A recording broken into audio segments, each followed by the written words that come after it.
Mark Marshall project is going to come to life. The pond design tells us exactly what he wants, but the site, the logistical areas, but also the conditions, it's actually going to dictate how we have to get there. We have muck, we have mud, we have no staging area, underground obstacles, all to take care of before we actually install this window. I think this is going to be the most technical pond in Britain. Oh, by far.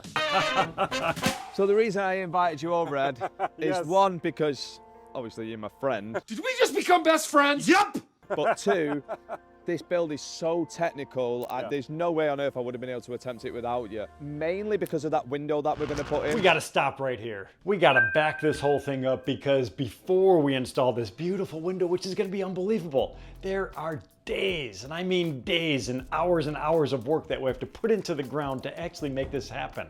The engineering, the logistics, dealing with the staging area, taking all the soil out, bringing all the rock in.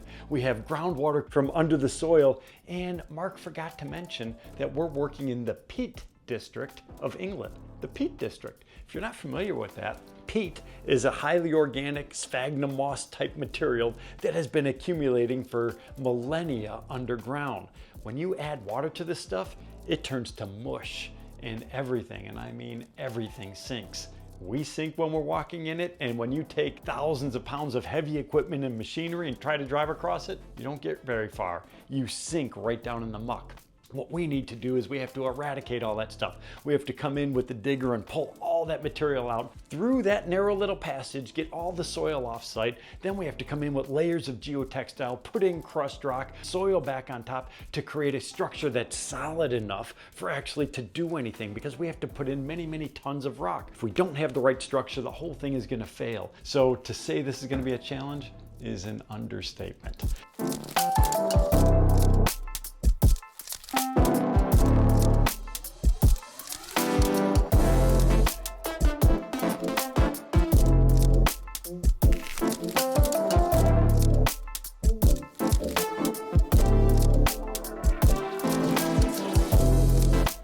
So here's Mark's pond layout. We worked together with Mark, Brian, myself to actually put this thing together. So now what we need to do is we have to implement all this stuff. But before we do that, we had to make a ramp coming down in the bottom, because we have to work our way out. Normally I would be working my way in this direction, but we have to reverse the flow because of the changes in the topography. This is our 0 point. And as well as this, it actually says 0 on here because that's the top of the window. We have a door access over on this side, and we have a brand new building that's going to be going in over on this section. So what we need to do is build this corner and work our way out of the feature.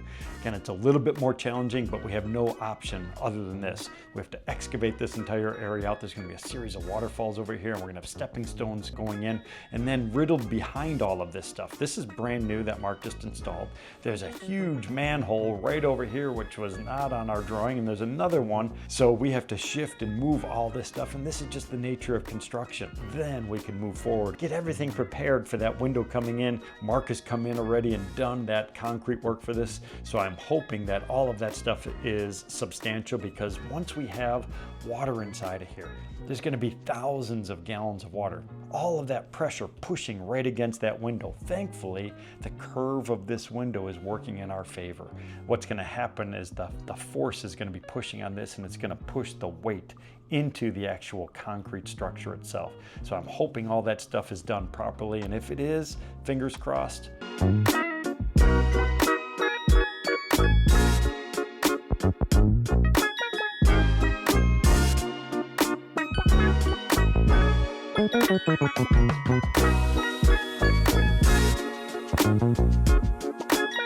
All right, it looks like the rain has stopped, which is good, but the problem is we still have this really, really nasty subsoil. So this is a peaty type of a soil, so high organic content, holds a lot of moisture, but what it's doing is we just have water coming in from everywhere.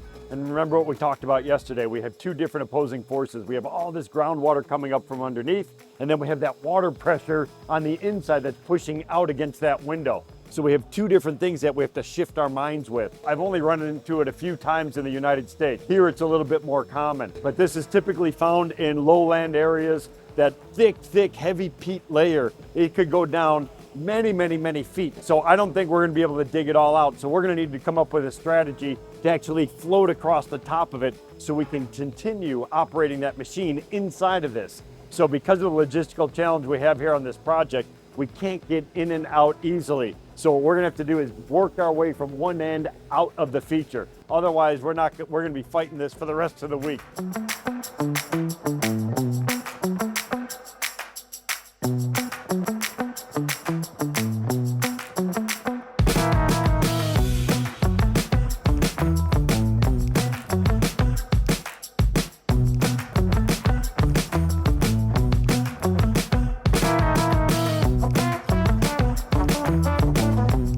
We're in a much better position now. We over excavated everything. We pulled off all of that peaty soil.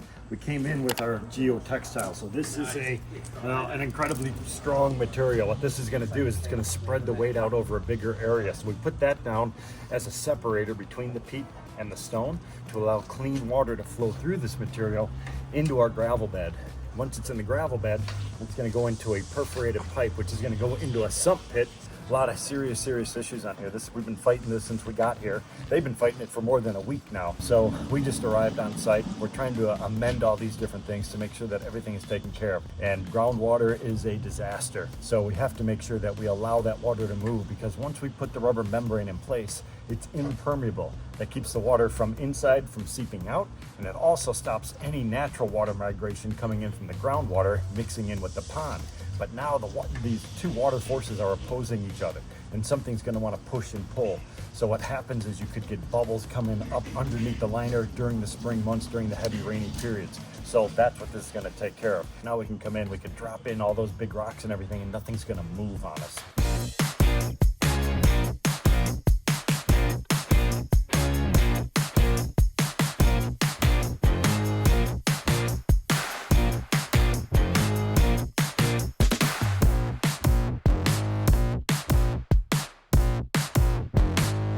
I'm actually getting butterflies.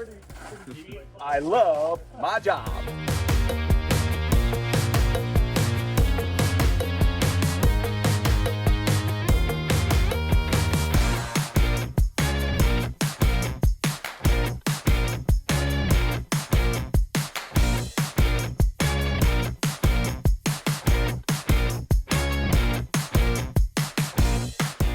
So yesterday we said we kind of wanted to be here in this area at around 3. Yeah. I think it's 6. It's 6:30. Yeah. So at 3 we wanted to be here so the liner could come in and everything else. And it happened tomorrow. Yep. So that'll be an exciting day. Tomorrow's going to be a big, we have to do a lot. But here's what did happen today. Yes, We got plumbing in. we did. We got pumps in. We got some steel edging. We got bib liners. We got the urn. We got some lights. Yes. Like, I'm only saying it because it feels better. But I think we're still so far behind. And we got all that muck and mush out of there. Well, and that's why put in a drainage thing. Not until noon did that actually we didn't have get that anything. machine in there. Right, So, exactly. how are we feeling about the schedule? Not good. not good at all. Tomorrow's definitely liner though. Liner, rocks. So we I'm have still- to work our way that way. I'm exhausted. We got a wetland. We got those walls. Like, I don't- Yeah, the wetland's we don't- going in the we middle of don't- the pond. The filter blocks aren't here. No, they are in customs. I wonder if someplace. Mark's got a guy.